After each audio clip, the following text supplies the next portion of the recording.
Personal loan, credit card அந்த மாதிரி இருக்கும்போது, ஒரு நபர் இறந்த உடனே அவருடைய வாரிசுங்க வந்து அத சிவில் வழக்கு இது போலீஸ் ஸ்டேஷன்லாம் எடுத்துட்டு போயிட்டு சர்பார்த்தி சட்டப்படி இந்த ஏலம் நோட்டீஸ் கொடுத்துருக்குறாங்க அப்படின்னா, உங்களுக்கு அந்த நபர் இறந்தாலும் அவர் அந்த பர்டிகுலர் சொத்துல வாங்கியிருக்கக்கூடிய கடன் வந்து மகளிர் சுய உதவி குழுலாம் எடுக்கிறாங்க பார்த்தீங்களா, அந்த மாதிரியான ஒரு லோனாக இருந்தால் கூட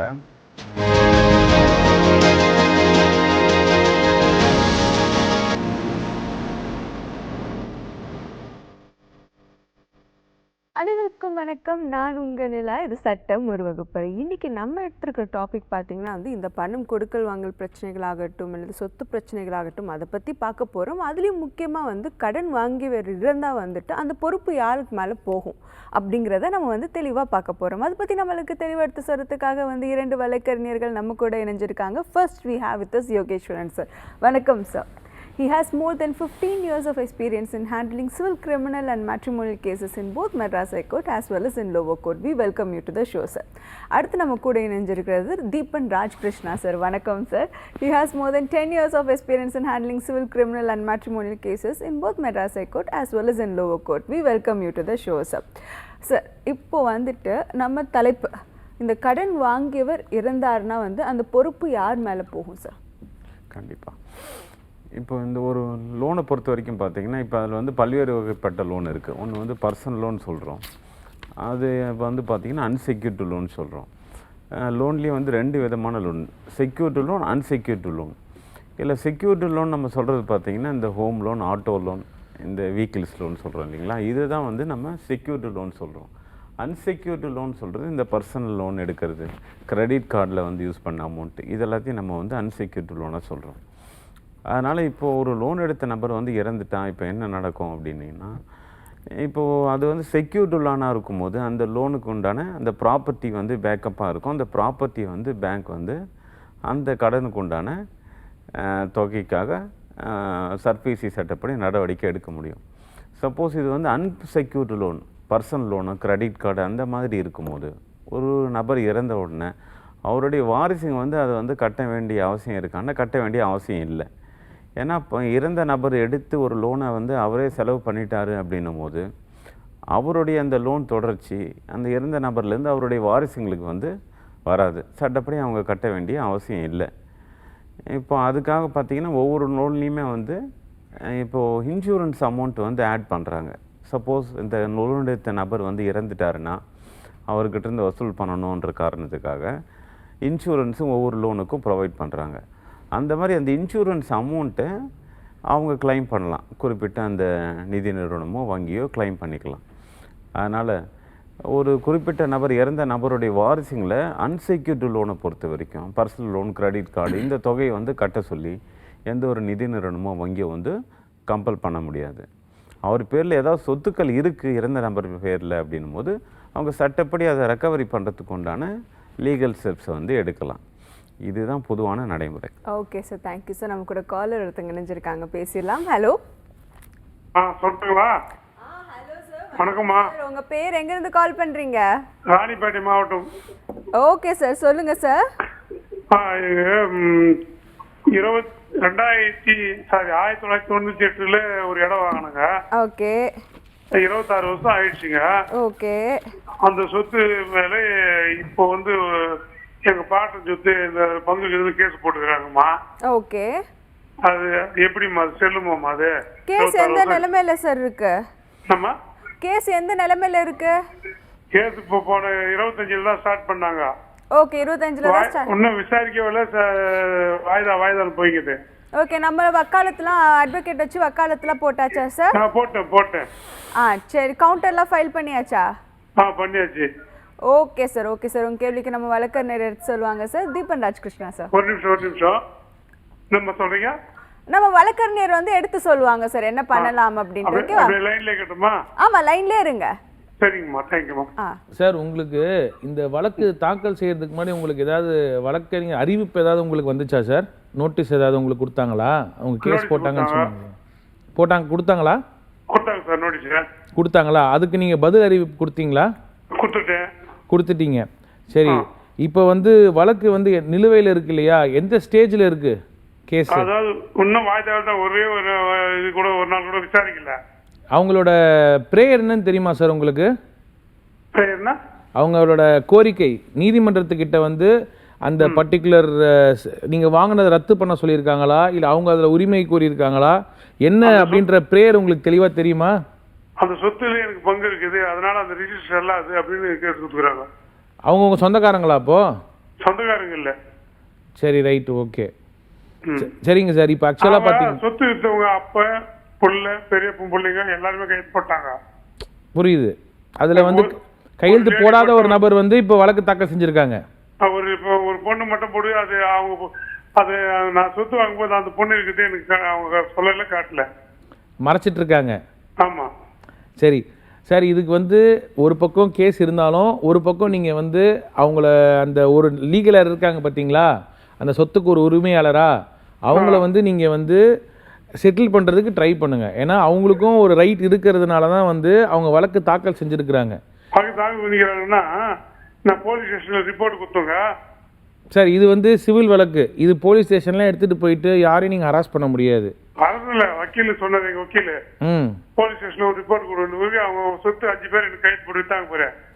அவங்க பேர் எல்லாருமே வாக்குமூலம் மாதிரி எழுதி கொடுத்துட்டாங்க. வித்தது ஒண்ணுமே வாங்குறது இந்த பொண்ணு கல்யாணத்துக்காக தான் செலவுக்காக தான் வித்தோம் அப்படின்னு சொல்லிட்டு அவங்க சிஎஸ்ஆர் காப்பி எழுதி கொடுத்தாங்க. சரிங்க சார், இதெல்லாம் நீங்கள் வழக்கில் வந்து ஆவணங்களா தாக்கல் செஞ்சுக்கலாம். கொடுத்துட்டீங்க இல்லையா? சரி, ரைட்டு. அந்த இடத்துல பட்டா வாங்கிட்டுக்கிறேன், நான் இப்போ வீடு கூட கட்டிக்கிறேன். பட்டா வாங்கியாச்சு, வீடு கட்டியாச்சு, சர்வீஸ் ஜிபி சர்வீஸ் இருக்கு. பொசஷன் உங்ககிட்ட தானே இருக்கு சார்? இப்போ பொசஷன் உங்ககிட்ட தானே இருக்கு. சொத்தா? ஆமா, நான் தான் சார் ஆண்டுங்கிறேன். அப்புறம் என்ன? சரிங்களா? ஸோ அதனால சார் ஒரு வக்கீல் இருந்து ஆந்திரா வக்கீல் ஒரு ஸ்டேட்மெண்ட் கொடுத்தாரு செல்போன்ல இருக்குது, வாட்ஸ்அப்ல. 12 வருஷம் ஆச்சு. 12 வருஷத்துக்குள்ளதான் எந்த பேரம் பேட்டி இருந்தா கூட அக்கு தொக்கு இருக்குது, வழக்கு இருக்கு, அதுல உரிமை இருக்குது, வழக்கு போடலாம். 12 வருஷம் ஆன பிறகு அது செல்லாது சார். அது வந்து ஒரு வழக்கு தாக்கல் செய்யறதுக்கான லிமிடேஷன் பீரியடு. சரிங்களா? இதை வந்து உங்க வழக்கறிஞர் வந்து அவங்க அதை பிளைண்ட் ரிஜெக்ட் பண்றது கூட ஒரு பாயிண்டா யூஸ் பண்ணலாம் இதை. சரிங்களா? சரிங்களா? இதை நீங்க பயன்படுத்துவாங்க. வழக்கறிஞர் வந்து இது ஒரு பாயிண்டா அவங்க யூஸ் பண்ணலாம், கேஸ்ல ரிஜெக்ட் த பிளைண்ட் போடலாம் அவங்க. சரிங்களா? ஆனா வந்து இந்த சப்ஜெக்டை பொறுத்த வரைக்கும் வந்து உங்களுக்கு அந்த பர்டிகுலர் லீகல் ஹேர் கிட்ட ஒரு அமிக்கபிள் செட்டில்மெண்ட்டா பேசி அவங்க கிட்ட இருந்து ரிலீஸ் ஷீட் வாங்கிக்கோங்க. சரிங்களா சார்? லீகலா செட்டில்மெண்ட் பண்ணணும்னா சொத்து கொடுத்துட்டு துட்டு வாங்கிட்டாங்களா சார்? அவங்க கொடுத்துட்டாங்க, பட் ஒருத்தருக்கு ஒரு ரைட் இருக்குது இல்லையா? பட் இருந்தாலும் ஒருத்தருக்கு ஒரு ரைட் இருக்கு. பட் இருந்தாலும் நீங்க கண்டெஸ்ட் பண்ணலாம், உங்களுக்கு மெரிட் கேஸ் தான், நீங்க கண்டெஸ்ட் பண்ணலாம். சரிங்களா? நமக்கு ஒன்றும் பாதிப்பு வராதுல்ல சார்? புரியல. எனக்கு எதுவும் பாதிப்பு வராதுல்ல சார்? பாதிப்பு இப்போதைக்கு உங்களுக்கு வராது, இப்போதைக்கு பிரச்சனை கிடையாது. சரிங்களா? இப்போதைக்கு இல்லை சார். அந்த கேஸ் கூட தள்ளுபடி ஆகலாம், எனக்கு சாதகமாகும் சார். உங்களுக்கு வந்து உங்கள் ஃபுல் கேஸோட பேப்பர்ஸ் எல்லாம் ஃபுல்லாக பார்க்காம வந்து நான் வந்து அதில் எக்ஸாக்டாக சொல்ல முடியாது. பட் ஆஸ் ஆஃப் நவ் வந்து பார்த்தீங்கன்னா உங்களோட வழக்கு வந்து நீங்கள் பொசிஷனில் இருக்கிறதுனால உங்களுக்கு ஒரு பிரச்சனையும் கிடையாது. நீங்கள் வந்து கேஸை கரெக்டாக நடத்துங்க போதும். சரிங்களா? Okay sir, thank you sir. Yogeswaran sir, இப்போது இந்த கடன் வாங்கியவர் இறந்துட்டாங்கன்னா வந்துட்டு பாரம் யார் மேலே போகும்னு ஒன்று இப்போ பேசிக்கிட்டு இருந்தோம். அந்த இதில் வந்து அந்த வெய்வ் ஆஃப் கான்செப்ட்னு ஒன்று இருக்குல்ல, அது எந்தெந்த இடத்துல யூஸ் பண்ண முடியும் சார் அவங்க லீகல் ஹேர்ஸ்லாம்? இப்போ அந்த வெய்வர் ரிட்டன் ஆஃப்னு கூட நம்ம சொல்கிறோம். இப்போ அது பார்த்தீங்கன்னா இப்போ இந்த குறிப்பிட்ட ஒரு வங்கியோ நிறுவனமோ இப்போ கடன் ஒருத்தர் வாங்கியிருக்காரு, அந்த கடன் வந்து அவர் திருப்ப செலுத்துறதுக்கு முன்னாடி இப்போ அவர் இறந்துட்டாருன்னும் போது அவர் பேரில் எந்த விதமான ஒரு சொத்துக்களுமே இல்லை அப்படின்னும் போது அது வந்து பர்சனல் லோன், கிரெடிட் கார்டு அப்படின்ற அன்செக்யூர்டு லோனாக இருக்கும்போது அந்த குறிப்பிட்ட அந்த வங்கியோ நிறுவனமாக என்ன பண்ணலான்னு பார்த்தீங்கன்னா அதை வந்து வேறு வசூல் பண்ணுறதுக்கு எந்த விதமான சட்ட ஒரு முறையும் இல்லை. ஏன்னா அவர் பேரில் ஏதாவது சொத்துக்கள் இருந்தால் அந்த சொத்துக்களை வந்து அதாவது ஜப்தின்னு சொல்கிற அந்த சட்ட முறைப்படி வந்து விற்று அந்த கடனை வந்து இது பண்ணலாம், க்ளோஸ் பண்ணலாம் அப்படின்ற சட்ட நடவடிக்கை எடுக்க முடியும். அந்த ஒரு ஆப்ஷனும் இல்லை, எந்த விதமான ஒரு லீகல் ஆப்ஷனும் இல்லைன்னும் போது ரைட் ஆஃப்னு சொல்லி அந்த குறிப்பிட்ட கடனை வந்து அவங்க தள்ளுபடி பண்ணலாம். அதுக்கு வந்து அவங்களுக்கு சட்டத்தில் இடம் இருக்குது. அதனால் இந்த மாதிரி அன்செக்யூர்டு லோனை திருப்பி செலுத்துறதுக்கு எந்த விதமான ஒரு ஆப்ஷனே இல்லாத நேரத்தில் அதை அவங்க பயன்படுத்தி தொகையை வந்து கடன் தொகையை ரைட் ஆஃப் பண்ணலாம். Okay sir, thank you sir. அது எப்படி பண்ணலாம்ங்கிறதெல்லாம் நம்ம தொடர்ந்து பேசுவோம். நம்ம கூட காலர்ஸ் இணைஞ்சிருக்காங்க, பேசிடலாம். ஹலோ ஹலோ, வணக்கம் சார். உங்கள் பேர் எங்கேருந்து கால் பண்ணுறீங்க? மேடம் என் பேர் ரஞ்சித் குமாருங்க. நான் ஊட்டியிலிருந்து கால் பண்ணுறேங்க மேடம். ஓகே சார், சொல்லுங்கள் சார். மேம் நாங்கள் ஒரு லோன் எடுத்திருந்தேங்க. மகளிர் லோனு குழுவாக ஒரு குரூப்பாக எடுத்திருந்தேங்க. ஓகே. நாங்கள் ப்ராப்பராக கட்டிட்டு வந்து நம்ம குரூப்பில் ஒரு 3 பேர் பணம் கட்டாமல் ஆயிட்டாங்க. Okay okay. அப்புறம் ரொம்ப நாள் கட்டாமனது நாங்கள் ப்ராப்பராக கட்டிகிட்டே வந்துட்டே இருந்தோம். இப்போ பார்த்தா எங்களுக்கு வக்கீல் நோட்டீஸ் வந்திருக்கு. ஓகே. 15 டேஸ்க்குள்ளார அமௌண்ட் கட்டுங்க அப்படின்னு. சரி சார். இல்லைன்னா ஏதாவது ஒன்று எவ்வளோ அமௌண்ட் சார் கட்ட சொல்லி வந்திருக்கு? ஒரு இப்போ வந்து ரீசெண்டாக 1 வீக் ஆச்சுங்க மேம். ஓகே. இல்லை எவ்வளோ அமௌண்ட் கட்ட சொல்லியிருக்காங்க? அமௌண்ட் பார்த்தா ஒரு 1 lakh மேலே கட்ட சொல்லியிருக்காங்க ma'am. Okay sir, okay sir. அதனால தான் மேம் என்ன ஏதுன்னு சொல்லி சார்கிட்ட கேட்கலான்னு தான் கால் பண்ணேங்க மேம். ஓகே சார், உங்கள் கேள்விக்கு என்ன பண்ணலாங்கிறத நம்ம வழக்கறிஞர் எடுத்து சொல்லுவாங்க sir. Deepan Rajkrishna sir. Okay sir. இப்போது சரிங்க, சொல்லுங்கள் சார். எவ்வளோ மந்த்லி கட்டிட்டு இருந்தீங்க சார்? ஆமாங்க சார், நாங்கள் மந்த்லி வந்து ஒரு 3000 பக்கத்தில் பே பண்ணிகிட்டே வருவோங்க சார். ப்ராப்பராக அப்படியே கட்டிகிட்டே வருவோங்க சார். சரி. இப்போ இடையில வந்து நம்ம குரூப்ல ஒரு 3 பேர் கட்டாம விட்டுட்டாங்க. நாங்க வந்து ப்ராப்பரா கட்டிட்டே வந்துட்டே இருக்கோம். அப்புறம் அவங்க பார்த்தா அப்புறம் கொஞ்ச நாள் ஆனதே அவங்க என்ன பண்ணிட்டாங்க, அப்படியே விட்டுட்டாங்க. அவங்க அமௌண்ட்டும் வரல. அதனால நாங்க வக்கீல் நோட்டீஸ் அனுப்புறோம்னு சொல்லி இப்போ எல்லாருக்கும் வக்கீல் நோட்டீஸ் வந்திருக்குங்க சார். அதாவது சார், ஒரு லோன் போகும்போது லோன் வந்து ஒரு குரூப் லோனாக இருக்கும்போது அது வந்து ஜாயிண்ட்லி அண்ட் செவரலி லையபிள் அப்படின்னு சொல்லுவாங்க. சரிங்களா? ஸோ எல்லாருமே வந்து அவங்க தனிப்பட்ட முறையில் கட்டக்கூடிய அந்த தொகையை இஎம்ஐயை வந்து கரெக்டாக கட்டணும். அப்படி கட்டாத ஒரு சூழ்நிலையில் வந்து டிஃபால்ட் ஆகும். நீங்கள் கட்டியிருந்தா கூட வந்து மற்றவங்க கட்டாததுனால நீங்கள் வந்து ஒரு கோ அப்ளிகண்ட்டாக இருக்கக்கூடிய காரணத்தினால அந்த அமௌண்ட்டுக்கு நீங்களும் லையபிள் ஆகிடுறீங்க. ஸோ அதனால தான் உங்களுக்கு அந்த வக்கீல் நோட்டீஸ் வந்துருக்கு. நீங்கள் சரியாக கட்டியிருக்கீங்க அப்படின்றத வந்து அப்ரிஷியேட் பண்ணாலும் உங்களோட கோ அப்ளிகண்ட்டு உங்களோட குரூப் லோனில் இருக்கக்கூடிய இன்னொரு நபர் வந்து அது சரியாக கட்டாமல் போயிட்டுருக்காரு. ஸோ அதனால் வந்து அந்த பேர்டனும் உங்ககிட்ட தான் அது ஷிஃப்ட் ஆகுது. சரிங்களா? ஸோ அதனால தான் நீங்கள் அதில் லையபிளாக இருக்கீங்க. அந்த பணத்தை நீங்கள் வந்து எந்த நிறுவனத்தில் வந்து நீங்கள் பேங்க்கு ப்ரைவேட்டோ இல்லை வந்து உங்களுக்கு அது வந்து ஒரு நேஷ்னலைஸ்டு பேங்காக இருக்கோ அவங்களை நீங்கள் அப்ரோச் பண்ணி அதை பேசி செட்டில் பண்ணுறதுக்கு ட்ரை பண்ணுங்க. சரிங்களா? ஓகேங்க சார். தேங்க்யூ. இது மேற்படி அவங்க ப்ராப்பராக கட்டலைன்னா அது நாங்கள் கட்டுற மாதிரி வருங்களா சார்? அதுதான் சொல்லிட்டேனே sir, jointly and severally liable sir. நீங்கள் கட்ட வேண்டியதாக இருக்கும் சார். ஓகேங்க sir. Okay sir, thank you sir. நம்ம அடுத்த காலர்கிட்ட பேசிடலாம். Hello hello. ஹலோம்மா, சொல்லுங்கம்மா. உங்கள் பேர் எங்கேருந்து கால் பண்ணுறீங்க? நாங்கள் நாகப்பட்டினம் மாவட்டம் சொன்னேன் இப்போ கொஞ்சம் 2 நிமிஷத்துக்கு முன்னாடி தகவல் சொன்னேங்க. ஓகேம்மா, சொல்லுங்கம்மா. அதான் நான் வந்து பையன் வந்து என் மேல கேசு போதேங்கலாம் போட்டா செல்லுமா, நாங்க வெளியூர்ல வந்து இப்போ இந்த வீட்டெல்லாம் பூச்சி போட்டுட்டு வந்து அதையும் போய் உடைக்கலாம் கொள்றோம். ஓகே. பயந்துகிட்டு நாங்க என்ன செய்யுது, பக்கம் பக்கத்துலயும் கேட்க மாட்டேங்கிறாங்க. இப்ப நாங்க பொண்ணு வீட்டுல வந்து தெரியாம இருக்கோம் இப்ப. Okay okay. கம்ப்ளைண்ட் ஏதாச்சும் கொடுத்தீங்களாம்மா போலீஸ்ட்ட போயிட்டு? கம்ப்ளைண்ட் ஏதாச்சும் போலீஸ்ட்ட போய் கொடுத்தீங்களாமா? அதான் நான் 4 வருஷமா கொடுத்துட்டு இருக்கேம்மா. ஒரு இடத்துலயும் மாவட்ட ஆட்சியருக்கு கொடுத்துட்டேன். நீங்க ஸ்பீக்கர்ல வச்சு பேசுறீங்களா? போன் ஸ்பீக்கர்ல வச்சு பேசுறீங்களா? சொல்லுங்க. இப்ப சொல்லுங்கம்மா. அதான் வந்து இந்த மாதிரி இருக்கு. நான் போய் நம்ம மறுபடியும் இருக்கணும். ஏன்னா அதெல்லாம் நான் பராமரிக்கணும், கொல்லணும், ரிப்பேர் பார்க்கணும். இவன் வந்து யாரும் எட்டப்பறம் அக்கம் பக்கத்துல உள்ளவங்க சொல்லி தகவல் அடிச்சு நாங்க போனா வந்து இப்ப பூச்சி போட்டுருக்கோம் வந்து நாங்க இது தெரியாம ஒரு 6 மாசமா இருக்கோம். சரிம்மா சரிம்மா, உங்க நிலைமை புரியுது. என்ன பண்ணு சொல்லுங்க. சொத்துங்களாம் 2 பையன். ஒரு பையன் கண்டுக்கவே மாட்டேங்கிறான். இவன் ரொம்ப எங்களை சித்திரவதை பண்ணிட்டு இருக்கான். அவன் பொண்டாட்டி பிள்ளை பேச்ச அவன் எல்லாம் உங்களுடைய வாழ்வாதாரத்துக்கு நான் எல்லாம் செஞ்சுட்டேன்.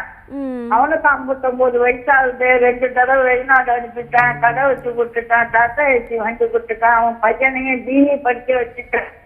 இன்னும் எங்க சொத்துன்னு எங்களை நிம்மதியா சாக போற காலத்துல நிம்மதியா வாழவே விடல. புரியுதுமா உங்க நிலைமை புரியுது. என்ன பண்ணலாங்கிறத நம்ம வழக்கறிஞர் எடுத்து சொல்லுவாங்கம்மா. யோகேஸ்வரன் சார். ஆமா நீங்க விளக்கமா சொல்லணும். இல்ல நீங்க இப்போ உங்க மகன் வந்து உங்க பேர்ல வந்து சொத்து எழுதி கொடுக்க சொல்லி கேட்டுக்கிட்டு இருக்காரா? அம்மா நீங்க டிவி வால்யூமை கம்மி பண்ணிட்டு நம்ம வழக்கறிஞர் கேட்குற கேள்விக்கெல்லாம் கொஞ்சம் ஆன்சர் பண்ணீங்கன்னா உங்க ப்ராப்ளம்க்கான சொல்யூஷன் கிடைக்கும். ஹலோ ஹலோ அம்மா, நம்ம வழக்கறிஞர் பேசுறாங்க இப்போ உங்ககிட்ட. ஓகேவா? ஆமா சார், இந்த மாதிரி எனக்கு 2 பையன் 1 பொண்ணு. ஒரு பையன் அவனுக்கு பெரிய பையனுக்கு 59 வயசு, சின்னவனுக்கு 56 வயசாகுது. சரி, பொண்ணு அது காரைக்கால்ல இருக்க எல்லாருக்கும் 30 வருஷத்துக்கு மேல ஆயிடுச்சு. கல்யாணம் கட்டி செய்ய வேண்டியது அத்தனையும் படிப்பு ஏற்று எல்லாம் செஞ்சுட்டேன். அந்த பெரிய பையன் மட்டும்தான். சரி, சொத்து யார் பேர்ல இருக்குமா? உங்க பேர்ல இருக்குங்களா? எங்க பேர்லயும் எங்க வீட்டுக்காரங்க பேர்லயும் தான் இருக்கு சொத்து. சரி, நீங்க 2 பேர் இருக்கீங்க இல்லையா? நாங்க 2 பேரும் இருக்கோம். அவங்க முடியாம இருக்காங்க, 86 வயசு. சரி. இப்போ சொத்து வந்து உங்க 2 பேர்ல இருக்கிறதுனால பார்த்தீங்கன்னா அது உங்களுடைய சுய சம்பாத்திய சொத்து. இதில் வந்து உங்களுடைய பையன் வந்து எழுதி கொடுக்க சொல்லி அவர் கேட்க முடியாது. உங்கள் விருப்பப்படி நீங்கள் வந்து யாருக்கு வேணால் எழுதி கொடுக்கலாம். அதனால் இப்போ அவர் கேட்குறது வந்து சட்டத்துக்கு புறம்பாக தான் உங்களை வந்து கம்பல் பண்ணுறாரு. அதனால் நீங்கள் தாராளமாக அவர் மேலே கம்ப்ளைண்ட் கொடுக்கலாம். அதுவும் இல்லாமல் பார்த்தீங்கன்னா உங்களுக்கு வந்து மூத்த குடிமக்கள் பாதுகாப்பு சட்டம் தனி ஒரு சட்டம் இருக்குது. அந்த சட்டத்தில் நீங்கள் வந்து கம்ப்ளைண்ட் கொடுக்கலாம்.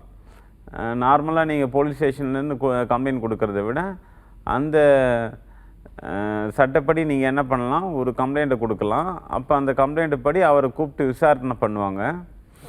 அப்போ அவருக்கு வந்து விசாரணை பண்ணிவிட்டு அவர் என்ன இது வரைக்கும் என்ன பண்ணியிருக்காரு, உங்களுக்கு வந்து உங்களுடைய அந்த மாதம் மெயின்டெனன்ஸ்லேருந்து ஏதாவது பண்ணியிருக்காரா, என்ன பண்ணியிருக்காரு இது வரைக்கும், எல்லா டீட்டெயில்ஸ் எல்லாமே விசாரிப்பாங்க. விசாரணை பண்ணிவிட்டு உங்களுக்கு வந்து இந்த மாதிரி எந்த விதமான தொந்தரவும் கொடுக்கக்கூடாதுன்னு சொல்லி அவருக்கு வந்து அகென்ஸ்டாக உத்தரவு கொடுக்கறதுக்கும் அந்த சட்டப்படி இடம் இருக்குது. அதனால் நீங்கள் வந்து தாராளமாக அந்த சட்டத்தின்படி வந்து ஒரு மனு நீங்கள் தாக்கல் பண்ணலாம். கலெக்டர் ஆஃபீஸில் போய்ட்டு நீங்கள் அந்த மனு கொடுக்கலாம். Okay sir, thank you sir. நம்ம கூட அடுத்த காலர் இணைஞ்சிருக்காங்க, பேசிடலாம். ஹலோ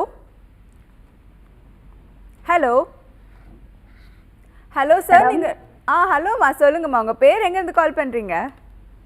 மேடம், நாங்க சேலம் மாவட்டம் ஆத்தூர் வட்டம் அரசனத்துல இருந்து பேசுறேங்க மேம். ஓகே மேம், சொல்லுங்க மேம். மேம், நாங்க வந்து HDFC பேங்க்ல மேம் லோன் கேட்டு தான் மேம் பைக்கில் எடுத்துங்க. ஓகே.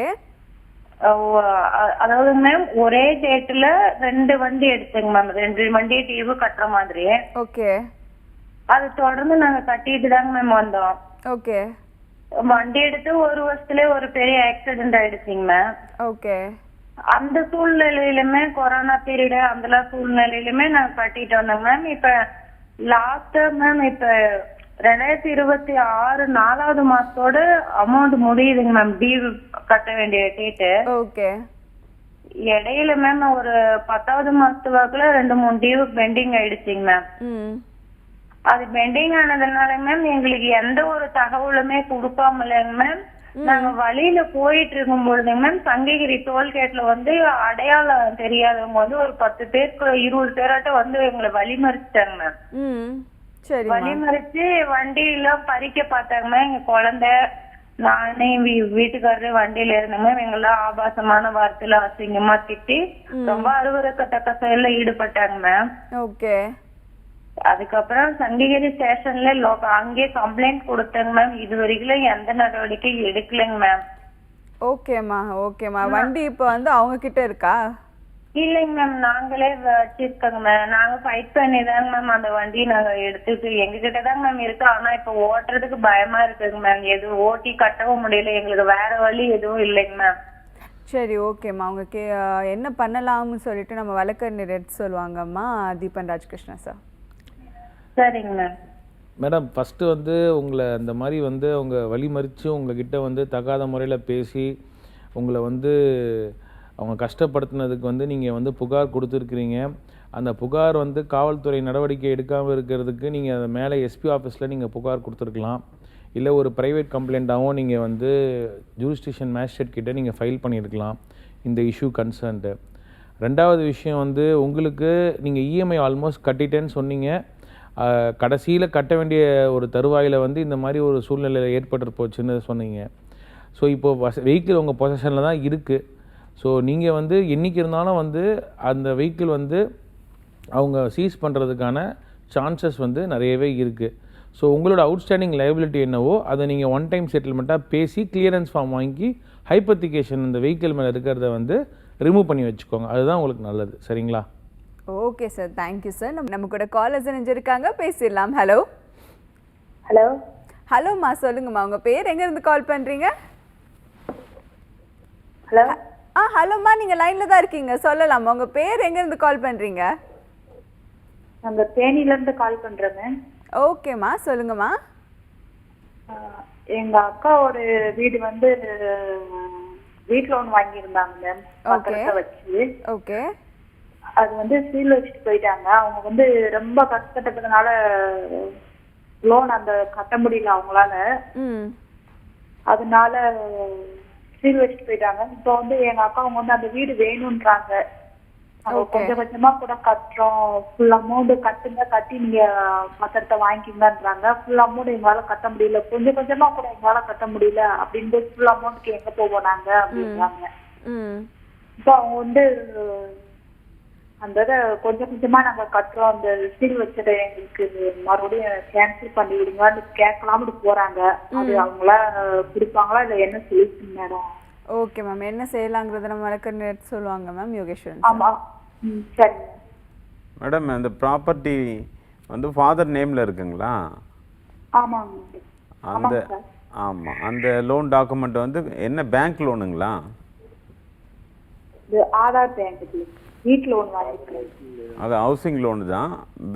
பேங்க் இல்லை, தனியார் நிதி நிறுவனமா? அதாவது தனியார் நிறுவனம். ஆமாங்க. சரி சரி சரி. யாராக இருந்தாலும் பார்த்தீங்கன்னா நீங்கள் வந்து இந்த ஹவுசிங் லோனில் வந்து செக்யூர் லோன் சொல்கிறோம். அதை வந்து அவங்க ஒரிஜினல் டாக்குமெண்ட் ஹேண்ட் ஓவர் பண்ணிவிட்டு எம்ஓடிடின்னு சொல்லி மெமரண்டம் ஆஃப் ஒரு டாக்குமெண்ட்டை ரிஜிஸ்ட்ரேஷன் பண்ணி கொடுத்துருப்பாங்க, எம்ஓடிடின்ற ஒரு டாக்குமெண்ட்டை. அதனால் இப்போ அவங்க என்ன பண்ணலாம், அவங்களுக்கு வந்து அந்த ப்ராப்பர்ட்டியை வந்து ஆக்ஷனில், அதாவது ஏலத்தில் விடுறதுக்கு அவங்களுக்கு வந்து சர்ஃபாசின்னு ஒரு சட்டம் இருக்குது தனியாக, அதுக்குண்டான ஒரு தனி சட்டம் இருக்குது. அந்த சட்டப்படி அவங்களுக்கு வந்து பவர்ஸ் இருக்குது. இப்போ லோன் தொகை எவ்வளவு? கடன் தொகை 8 லட்சம் சார். 8 லட்சம் தானா? ஆமாங்க சார். இந்த வீட்டோட மதிப்பு 22 லட்சம் போகும். ஓகே. கடன் தொகை தான் இப்போ நமக்கு முக்கியம். கடன் தொகை பார்த்தீங்கன்னா 10 லட்ச ரூபாய்க்கு மேற்பட்ட கடன் தொகைக்கு மட்டும்தான் இப்போ அவங்க வந்து அந்த சர்ஃபாசின்ற சட்டப்படி நடவடிக்கை எடுக்க முடியும். அது கூட பார்த்தீங்கன்னா அவங்க டைரெக்டாக வந்து உங்களுடைய இப்போது வீட்டை வந்து அவங்க டைரெக்டாக எடுக்கிறதுக்கு சட்டப்படி அவங்களுக்கு ரைட் கிடையாது. அவங்க வந்து என்ன பண்ணணும், உங்களுக்கு வந்து ஒரு நோட்டீஸ் கொடுக்கணும். ஆமாங்க, நோட்டீஸ் கொடுத்துருக்காங்க சார். அவங்க டேட் சொல்லியிருக்காங்க 18ஆம் தேதி இல்லாட்டி 23ஆம் தேதி 5 மணிக்குள்ள வந்து வாங்க, நாங்க வந்து ஏழை விட போறோம், அதுக்கு மேல நாங்க டைம் கொடுக்க மாட்டோம், அதுக்குள்ளே பணத்தை கட்டுங்கன்றாங்க சார். இதனால ஃபுல் அமௌண்ட் எடுக்க முடியலன்னா கஷ்டப்படுற குடும்பம். சரி, அதான் 10 லட்ச ரூபாய்க்கு மேற்பட்ட கடன் தொகைன்ற காரணத்தை அவங்க வந்து சொல்லியிருப்பாங்க. சொல்லிவிட்டு உங்களுக்கு வந்து சர்ஃபாசி சட்டம் 13(2), 13(4)ன்னு சொல்லி ஒரு 2 நோட்டீஸ் கொடுத்துருப்பாங்க ஆல்ரெடி. அதுக்கப்புறம் தான் உங்களுக்கு வந்து இந்த ஏல நோட்டீஸ் அப்படின்றத கொடுத்துருப்பாங்க. அதனால் இப்போ நீங்கள் உங்களுக்கு அது கூட டைம் இருக்குது. அந்த ஏலத்தில் வந்து நீங்கள் அவங்க விடுறதுக்கு முன்னாடியே வந்து நீங்கள் செட்டில்மெண்ட் பண்ணலாம். சப்போஸ் உங்களால் இப்போ பண்ண முடியாது அப்படின்ற பட்சத்தில் நீங்கள் இந்த ஏல நோட்டீஸ் சார் ஃபுல் அமௌண்ட் கட்ட முடியல சார், கொஞ்சம் கொஞ்சமா வந்து எனக்கு டியூ மாதிரி கொடுங்க அப்படின்னு கேட்டா மறுபடியும் நாங்க கட்டுறோம் அப்படின்னு கேட்டா அவங்க அலோடு பண்ணுவாங்களா சார்? நீங்கள் வந்து டைரெக்டாக அவங்கக்கிட்ட பேசலாம். அவங்களுக்கு வந்து அந்த பவர்ஸ் இருக்குது, அவங்க பண்ணலாம்.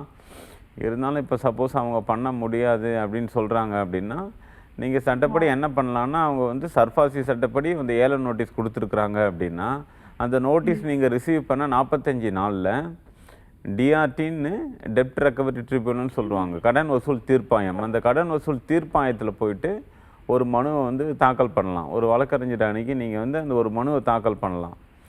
அப்போ அந்த மனுவில் வந்து அவங்க அந்த சொத்தை விற்கிறதுக்கு பார்த்தீங்கன்னா அந்த ஏல நடைமுறைக்கு வந்து இடைக்கால தடை கொடுப்பாங்க. இடைக்கால தடை கொடுத்துட்டு உங்களை குறிப்பிட்ட ஒரு 20% அமௌண்ட்டை வந்து அதுக்கு ஒரு டெபாசிட்டாக அவங்கள வந்து கட்ட சொல்லுவாங்க. அப்போ நீங்கள் அந்த அமௌண்ட்டை மட்டும் கட்டிட்டு அதுக்கப்புறம் பேங்க்குக்கிட்ட வந்து நீங்கள் பேசலாம். எனக்கு இந்த மாதிரி அமௌண்ட்டை வந்து திருப்பி செலுத்துறதுக்கு இவ்வளோ டைம் வேணும்னோ இல்லைன்னா அதை வந்து மாடிஃபை பண்ணி கொடுக்கணுன்னோ சொல்லி அதுக்கப்புறம் நீங்கள் பேங்க்கோ அந்த நிதி நிறுவனமோ நீங்கள் பேசலாம். ஏன்னா இந்த சர்ஃபாசி சட்டப்படி பார்த்தீங்கன்னா அவங்களுக்கு வந்து அந்த ஏலம் விடுறதுக்கு சட்டப்படி உரிமை இருக்குன்றதுனால நீங்கள் எந்த அப்ஜெக்ஷனும் ரைஸ் பண்ண முடியாது. ஆட்டோமேட்டிக்காக அந்த ஏலத்தில் அவங்க வந்து விற்கிறதுக்கு பவர்ஸ் இருக்குது. அதனால் நீங்கள் வந்து அது ஒன்று டைரெக்டாக அவங்கக்கிட்ட பேசி முன்னாடி நீங்கள் அவங்கக்கிட்ட காம்ப்ரமைஸாக ட்ரை பண்ணி பார்க்கலாம். சப்போஸ் இல்லைன்னா நீங்கள் ஒரு வழக்கறிஞரை வச்சு என்ன பண்ணலாம், இந்த கடன் வசூல் தீர்ப்பாயத்தில் ஒரு மனு போடலாம். அது எஸ்ஏன்னு சொல்லுவாங்க, செக்யூரிட்டைசேஷன் அப்ளிகேஷன். அந்த மாதிரி ஒரு மனுவை நீங்கள் தாக்கல் பண்ணலாம். அதில் வந்து உங்களுக்கு இடைக்காலமாக ஒரு தடை உத்தரவு கிடைக்கும். Okay sir, thank you sir. நம்ம அடுத்த காலர்கிட்ட பேசலாம். ஹலோ ஹலோ ஹலோ சார், நீங்கள் லைனில் தான் இருக்கீங்க, பேசலாம். ஹலோ ஹலோ ஹலோ சார், இப்போ நம்ம வந்துட்டு இந்த கடன், நம்மளோட எபிசோடோட தலைப்பு, அதாவது வந்து கடன் இருந்த உடனே, கடன் வாங்கியவர் இறந்த உடனே வந்துட்டு அதை எப்படி லீகல் ஹேர்ஸ் வந்து பொறுப்பேற்றுப்பாங்க அப்படின்னு சொல்லி பார்த்தோம். அதை பற்றி நம்ம சார் எக்ஸ்பிளைன் பண்ணிட்டாரு. ஆனால் அது எந்த மாதிரிலாம் வந்து கான்சிக்வென்ஷியல் எஃபெக்ட்ஸ் கொடுக்கும்? சரி, அதாவது லீகல் மேக்ஸிம் ஒன்று இருக்குது, ஆக்டிவ் பர்சனாலிஸ் மாரிட்டர் கம் பர்சோனா அப்படின்னு சொல்லிட்டு. ஸோ ஒரு பர்சனல் லைட் ஆஃப் ஆக்ஷன் வந்து ஒரு நபர் இறந்தோடனே போயிடும். ஸோ ஃபார் எக்ஸாம்பிள் ஒரு டிஃபமேஷன் கேஸ் ஒரு நபர் ஃபைல் பண்ணலான்னு இருக்கும்போது, ஃபைல் பண்ணியிருக்கும்போது அவர் இறந்துட்டாருன்னா அந்த இது போயிடுது அதோட. பட் அதே இது வந்து அந்த தனிப்பட்ட நபர் வந்து அவரோட பர்சனல் லைபிலிட்டி அப்படின்னு வரும். அதில் வந்து அவர் இறக்கும்போது அதில் இருக்கக்கூடிய அந்த மானிட்டரி ஆப்ளிகேஷன், அந்த மார்கேஜ்லேயோ எதையாவது இருக்கும்போது அது ட்ரான்ஸ்ஃபர் ஆகும்.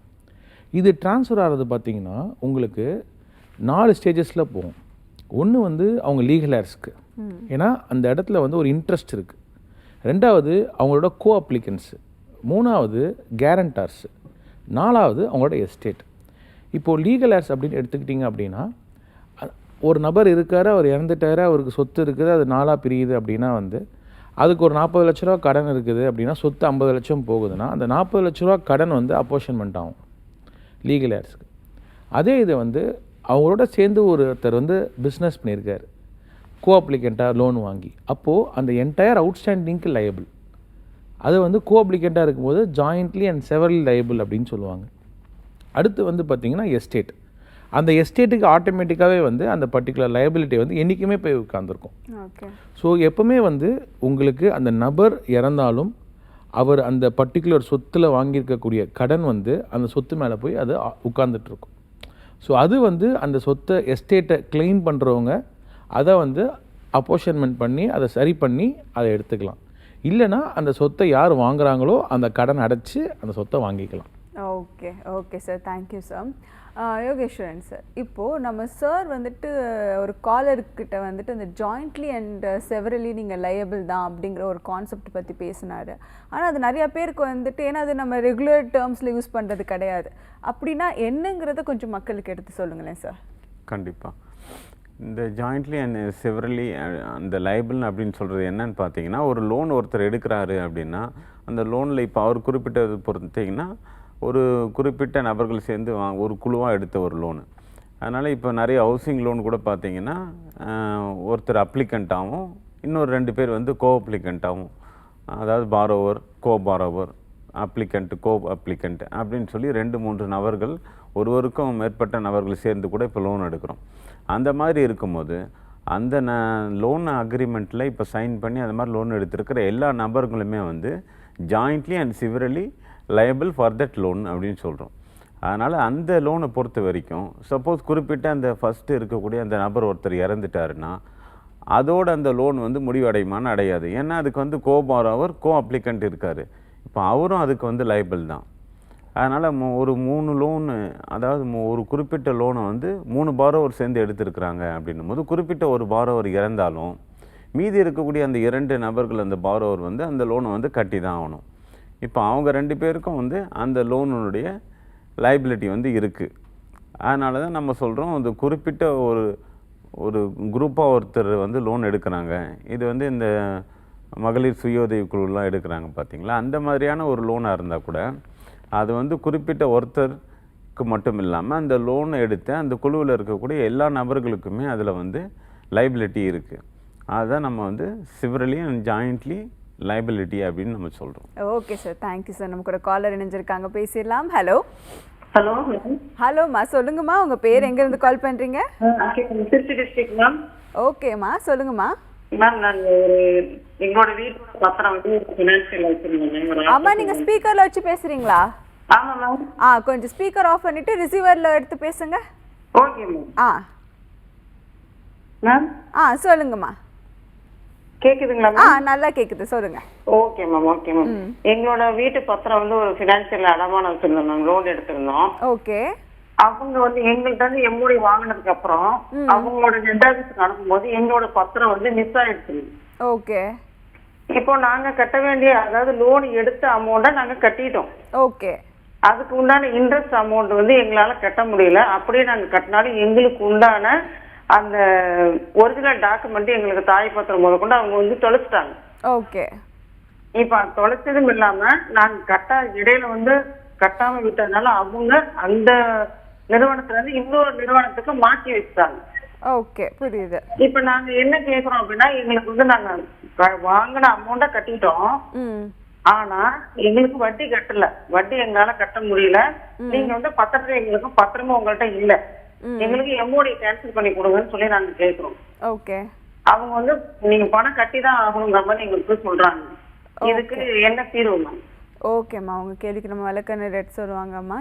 Deepan Raj sir. Okay madam, இப்போ நீங்க இந்த ஒரிஜினல் டாக்குமெண்ட்ஸ் எல்லாமே வந்து அவங்க கிட்ட தான் கொடுத்தீங்க அப்படின்றதுக்கு வந்து அத்தாட்சி என்ன இருக்கு? அத்தாட்சி இல்ல, அவங்கள்ட்ட தான் கொடுத்தவங்க அவங்களே ஒத்துக்கிறாங்க. ஒத்துக்கிறாங்களா? ஒத்துக்கிறாங்க. நாங்க மிஸ் பண்ணிட்டோம் அப்படிங்கிறதுக்கு அவங்க போலீஸ் கம்ப்ளைண்ட் அந்த வேற என்னென்னவோ கொடுத்தாங்க சார், அதெல்லாம் அவங்க ஒத்துக்கிறாங்க. அப்போ பிரச்சனை இல்லை, ரைட்டு. சரி, இது இப்போ எந்த நிறுவனத்துக்கிட்ட இருந்து கடன் வாங்கினது அமௌண்ட்? ஆப்டஸ் மேம். ஆப்டஸ் நிறுவனத்துல நாங்க கடன் வாங்கி வாங்கின அமௌண்ட் மொத்தமாவே நாங்க அதை இன்ஸ்டால்மெண்டா கட்டிட்டோம். 5 வருஷமா கட்டிட்டோங்க சார். அந்த 5 வருஷமுமே அவங்க நாங்க உங்க பத்திரத்தை தொலைவி தரோம்னு சொல்லி சொன்னாங்க. ஆனா இது வரைக்கும் பத்திரம் அவங்க கைக்கு வரல. பத்திரம் இல்லாததுனால எங்களால நாங்க பணம் கட்டலன்னு சொன்னோம். அதுக்கு அவங்க என்ன பண்றாங்க, எங்களுக்கு அப்பப்ப நோட்டீஸ் அனுப்பிட்டு நீங்க பத்திரம் கொடுங்க, நான் வந்து பணம் கட்டலன்னு நாங்க சொல்லல, பத்திரத்தை கண்ணலையாவது காட்டுங்கன்னு சொன்னதுக்கு எங்கிட்ட பத்திரம் இல்ல அப்படின்ட்டாங்க. அதனால அவங்க அந்த ஆபீஸ்ல இருந்து இன்னொரு நிறுவனத்துக்கு அவங்க வித்துட்டாங்க. அது லோன் வந்து அதாம்மா, அதாவது இப்போ என்னன்னா, ஃபர்ஸ்ட் பாயிண்ட் வந்து நீங்க வந்து லோன் வாங்கும்போதே எம்ஓடிடி வந்து எக்ஸிக்யூட் பண்ணியிருக்கணும், மார்ட்கேஜ். சரிங்களா? இந்த ஆவணங்கள்லாம் வந்து முன்னாடிலாம் மார்ட்கேஜ் டீட் எக்ஸிக்யூட் பண்ணுவாங்க, இப்போ எம்ஓடிடி டைட்டில் டெபாசிட்னு சொல்லிட்டு டாக்குமெண்ட்ஸ் என்னென்னலாம் அந்த ஃபினான்ஸ் கம்பெனி கிட்ட கொடுக்குறோமோ அதை வந்து பதிவு பண்ணுவாங்க. அந்த மாதிரி வந்து நம்ம ஃபர்ஸ்ட் பதிவு பண்ணியிருக்கோமா? ஆமாங்க சார், பண்ணியிருக்கோம். ஸோ இப்போ 2வது பாயிண்ட்டு, அவங்க அந்த ஒரிஜினலை இப்போ தொலைச்சிட்டேன்னு சொல்கிறாங்க, அதுக்கு அவங்க ரெஸ்பான்சிபிலிட்டியாக அவங்க எடுத்துக்கிறாங்க. சரிங்களா?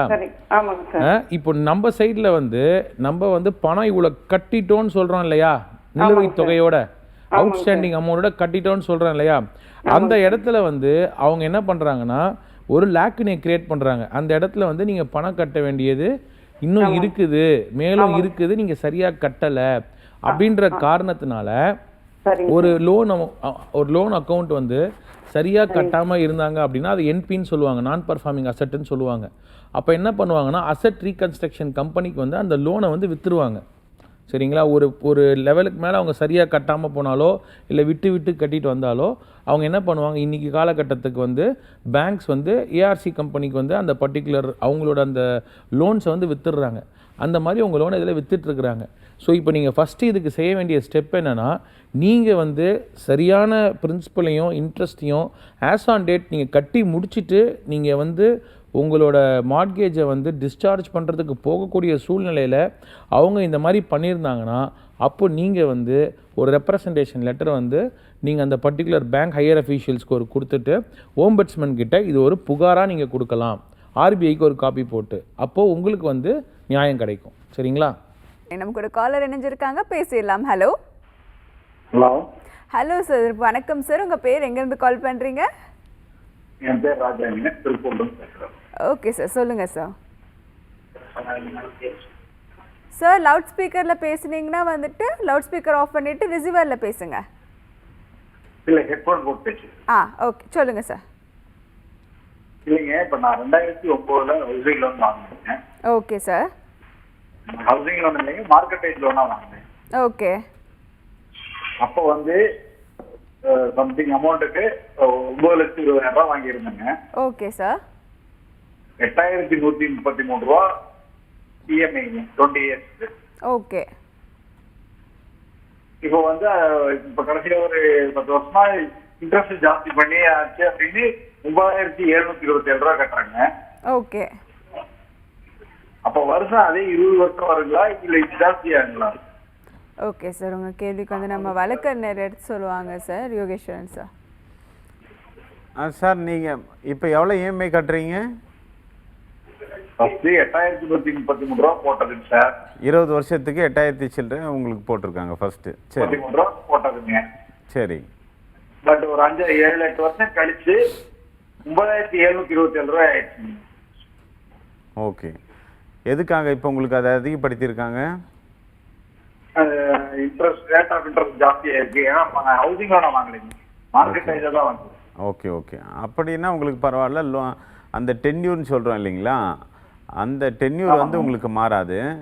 சப்போஸ் இதே நீங்கள் வந்து ஒரு ரெக்யூஸ்ட் கொடுத்து இந்த மாதிரி சீக்கிரமாக நான் முடிக்கணும் அப்படின்றதுனால எனக்கு வந்து கடன் தொகை, அதாவது மாதம் மாதம் இஎம்ஐ அமௌண்ட்டை அதிகப்படுத்தி எனக்கு டென்யூரை குறைச்சி கொடுங்க அப்படின்னு கேட்டாலோ, இல்லைன்னா டென்யூரை வந்து அதிகமானாலும் பரவாயில்ல, எனக்கு மாதம் இஎம்ஐ வந்து கம்மி பண்ணி கொடுங்கன்னு சொல்லி அந்த மாடிஃபிகேஷனுக்காக ரெக்யூஸ்ட் கொடுத்து நீங்கள் அந்த மாதிரி வாங்கியிருந்தீங்கன்னா மட்டும்தான் அது உங்களுக்கு வந்து மாறுபடும்.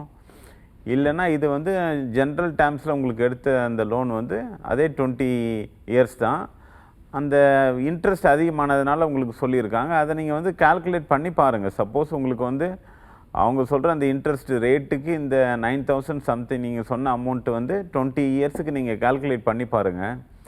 அந்த இன்ட்ரெஸ்ட் ரேட்டும் இதுவும் வந்து உங்களுக்கு வந்து டேலி ஆகலைன்னா இதை நீங்கள் வந்து ஒரு டிஸ்பியூட்டாக ரைஸ் பண்ணலாம். அவங்களுக்கு வந்து ஒரு லெட்ரு கன்சர்ன், அதை ரிலேட்டடாக ஒரு லெட்ரு ஒன்று கொடுங்க.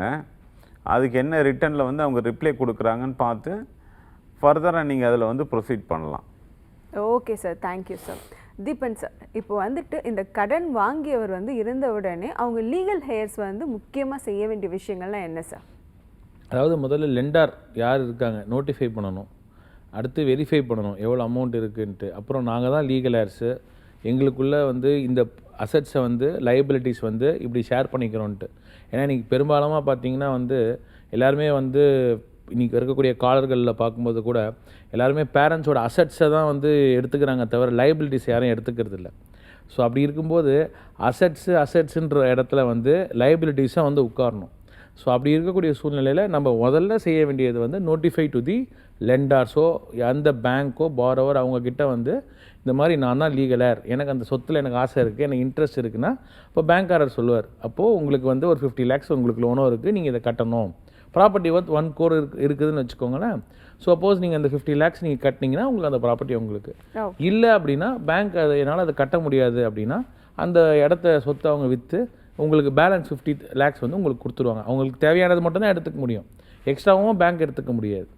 ஸோ அதான். ஸோ ஜென்ரலாக வந்து ஒன்ஸ் ஒரு பாரோவர் இறந்துட்டார் அப்படின்னு இருக்கும்போது அவரோட மானிட்டரி டெட் அந்த ஆப்ளிகேஷன் பெண்டிங்கில் இருக்கக்கூடிய சூழ்நிலையில் முதல்ல நாம் போய் நோட்டிஃபை பண்ணி death certificate legal hair certificate அந்த பர்டிகுலர் பேங்க்கில் போய் நாம் கொடுத்து அதை நோட்டிஃபை பண்ணணும். Okay sir, thank you so much sir. நீங்கள் கால் பண்ண ஒவ்வொரு நேர்களுக்கும் வந்து ரொம்ப தெளிவாக ஆன்சர் பண்ணிங்க sir. Thank you Yogeswaran sir and thank you Deepan sir. நம்ம மீண்டும் நாளைக்கு சந்திப்போம். Until then this is Nila signing off. இது சட்டம் ஒரு வகுப்பறை.